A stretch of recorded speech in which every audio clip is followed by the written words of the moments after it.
Nagbabalik ang PTV Sports para sa ating sports banter. Ating makausap live dito sa studio si Ferdinand Abadilla Munsayac, ang founder at chairman ng Juego Todo. Now, Sir Ferdinand, arnis is one of our national sports. Yes, ma'am, it is. Dito talaga siya nag-originate sa ating bansa. Pero paano nyo na-decide to make a combat sports out of arnis? Actually po, Juego Todo was intended to professionalize ang ating FMA because yung arnis po natin is only at the amateur level. Yeah. So since wala pa po tayong professional sport na Filipino martial art, that's when I decided way back 2014 to start and establish something new, something different. So by doing that, I had to evolve the art. Right. Sir Ferdy, I've been covering arnis for so long already. How different is it from the usual tournaments? Kasi what I've noticed when I cover it, padded. Yes, Padded ang mga equipments and na ginagamit. So, with Juego, ano yung pagkakaiba nito? With Juego Todo po, the main difference is that for arnis, it's only done on the mat. Sa atin po, nasa loob ng cage. So this is part of evolving the art to where taking the modern day arnisador, the mandirigma, put him inside the modern day arena, which is the cage. So that's the biggest thing na mapapansin when it comes to Juego Todo. Another thing too is our arnisadors, when they compete, they're fully padded. Right. And using the padded sticks. So here sa Juego Todo, wala nang saplot. Okay? And at the amateur level, they still use the padded sticks. But then sa amateur, sa pro, then they use thicker sticks, pero it wasn't allowed by the GAB.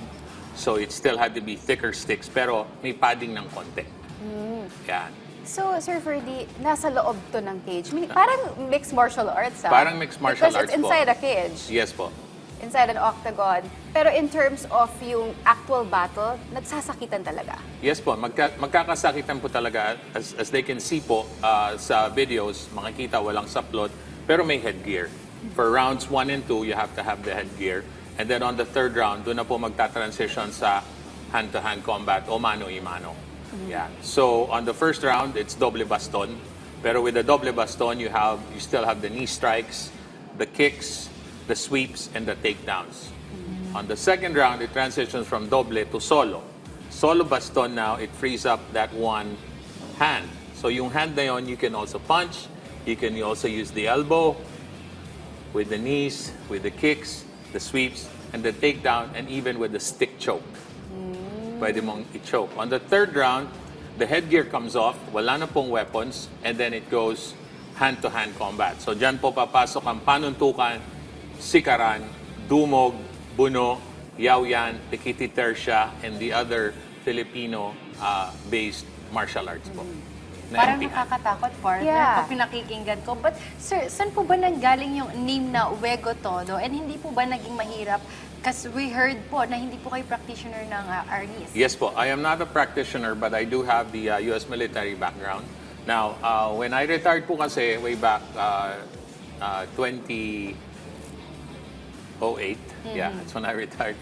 I started muna with an MMA, with an amateur boxing promotion 2011. And then I transitioned to MMA in 2013. And then 2014 was when I founded Juego Todo. Kasi I saw the need for the help sa FMA community. Kasi nga, like I said earlier, wala pong professional FMA league. Right.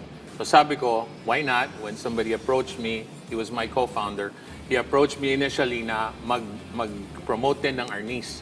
But then I saw the lack of yung combative effect ng arnis. So sabi ko, why not? If I can evolve the art, then this is something that can produce something, better, and then it would affect the entire FMA community worldwide.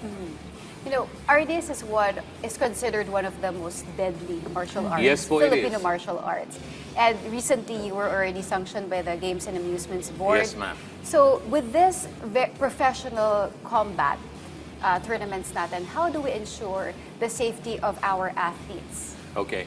When safety po is concerned, yan po ang hindi pinabayaan ng GAB. That's the reason why my original proposal was use the yantok sticks, live sticks kung tawagin. Wala siyang padding. Hindi po yun inaprubahan.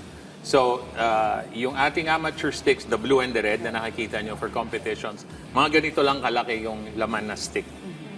Of course, with thicker padding. Ngayon po, the pro sticks are like this big around. Pero, mas manipis na po yung padding and may balot pa din. Yan, because the Gab was concerned na, syempre, pag nabali, yung splinter, ganito, ganyan, ganon. So, I had to compromise na din kasi I have waited too long. 11 years already. I wasn't ready to wait another 11 years bago ito maaprubahan. So sabi ko, sige na, I can compromise and then maybe a year or two later, I can amend it to where they see na, oh, hindi naman pala ganon, pwede rin naman pala. Yeah, pwede Yes. may karoon ng alterations. Now, Yes. in the usual tournaments for Arnis, meron tayong point system. Like Yes when you po. hit certain points, Yes po. magkakaroon ng point. Now, since this is an actual combat, paano naman po ginigauge kung sino yung mananalo dito? Okay, dito po is the overall performance ni fighter kada round. No? So it's not like the Arnis tournaments where pumitik ka lang ng konti, depende kung saan, puntos na yon. And then they give different points to different areas. No? Now, for Juego Todo, like I said, it's more combative. It's something more realistic that people could relate to na you can also use it for self-defense. Kasi, yun na nga, depende kung saan katamaan. But then, we do have restrictions pa din. Bawal lang thrusting, kaya panay hataw lang dito. Bawal din gamitin yung butt end of the stick, kasi deadly din yun. Yeah, well, we cannot do that. Kasi it's still a sport. Kasi Juego Todo came from back in the day of our ancestors na ito po ay isang duelo. So, when they talk about family disputes, about land, or yung may galit sa isa't isa, whatever, o halika, Juego Todo tayo. It's a fight till the end. So parang back in the day ng the Wild Wild West, doon gunslinging naman doon, di ba? Pero here, talagang whatever they brought to the duel, they used it till the death. Partner, ang Juego Todo has been in existence for 11 years already. Pero ngayon lang Yes po. siya talaga nakikilala. Yes So po. how do we get players to play dito sa ating combat tournament since ngayon lang ito? Yeah, since ngayon lang po ito nakilala, it was the bigger challenge po was when I started 11 years ago. Kasi nobody, especially from the FMA side, the purists, so to speak, ang tingin po nila sa sinimulan ko, syempre, just like the natural Pinoy mentality, there's this new kid in town, sino ba to? Ano ang yabang nito? Ganito, ganyan, ganon.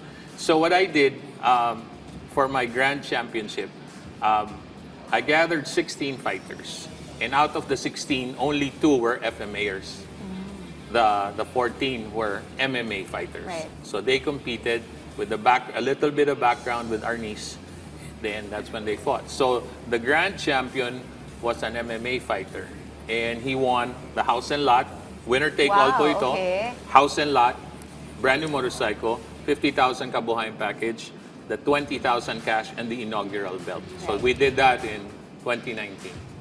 So yung mga sumasali pala na players dito, meron din others martial art background? Yes, yes ma'am. Oh, Yes, so ma'am. para na rin talaga siyang mixed martial arts. Yes, ma'am. Pero Kasi di ba, in the third front round- and center ang Arnis. Opo. Okay. Opo. Eh, ako naman po, balikan ko lang po. Parang kanina napag-usapan po natin kasi when I was in high school, meron kaming PE, yung Arnis Arnis. po. Do you think yung Juego Todo, okay din po siya or safe po ba siya na ituro din sa mga high school? Yes, ma'am. Which is yan ang ginagawa actually ng aming company ngayon, the corporation. That's what we're doing. Is we approach DepEd, the LGUs na rin, na to incorporate Juego Todo. Kasi po bakit? For the minors kasi, meron naman pong arm guards at saka shin guards. And then, of course, they're gonna use the padded sticks. And the minors are also gonna be wearing the protective vests and the headgear. Pero hindi yan, unlike Arnis to where they're fully padded talaga. And then they go with like the pitik system lang. Yeah. Mga This basic, one, this one is actually more combative and it's something that you can use for self-defense. Yeah, and you take it far enough, it could be deadly to help you. You know, lalo na ngayon may mga rape cases, yung mga ganito, Exactly, ganyan, oo. ganon. So, even females, I would highly suggest na you learn how to use it. Kasi even payong lang ang dala mo, pwede. That's true. Yes. Even ballpen nga po Even ballpen lang Because din, I covered yes. before, na-feature ko po ang Arnis sa Live Better. And they also gave me like tips na with a simple ballpen or even pencil, kaya mo ito maging weapon. Yes, Wow. yes. Yes po. Kailangan yun yung- practicein ko yan. Oo, yun yung kagandahan with Ernest, with our national sport. Yes po. And I think na, because dun nga sinabi mo na part siya ng curriculum. Yes. Pero ngayon, mas siguro ile-level up. Like with other martial arts like taekwondo, karate do, na talaga namang heavy ang contact. Yes po. Kasi recently, lately, ang Arnis natin is medyo very on the safe side eh. Ang dami nating mga yung mga protective gears. Yes, that's right. And so now, sobrang dami. di ba? Yeah. So ngayon, we want it to be a real combat A real combat, yes. Yes po. tournament. Magpa-practice ako kay sir. Nag-ano po ba kayo, sir? Nagtuturo kayo personal? Yes po, we mga do ganon? have classes every Wednesday sa Maximus Gym. Plug ko na din. Every Wednesday from 6 to 9 p.m. You guys are more than welcome to learn it. Yeah. And para I-enroll po kami dyan. maybe Yes. pwede kayong sumali sa competition next time. Ay, why not? Yeah. Oo. Diba? Palaban May females talaga din tong po si kami. partner ko. Meron akong taekwondo background naman. Oh, But wow. Arnis is very different Plus na po because yan. it's more on a hand. Di ba po? Yes po. wow. Arnis is heavily on Initially, hands. well, it's a combination naman, mami. Kasi, di ba, on the first round, doble baston.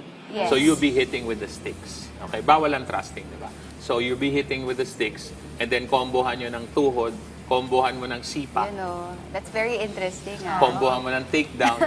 Yung training yan medyo nakakalito eh. Kasi may movement, di ba Yes, po? yes. May Yes movement po. yung hands. At dapat Pero talagang plus na po malakas yun. ka dyan. Plus na po yung taekwondo ninyo. Ay, sige, magpa-practice po kami at talaga Later, mag-enroll kami. kapag pa-practicean ko si Dan. With ball pen. With ball pen.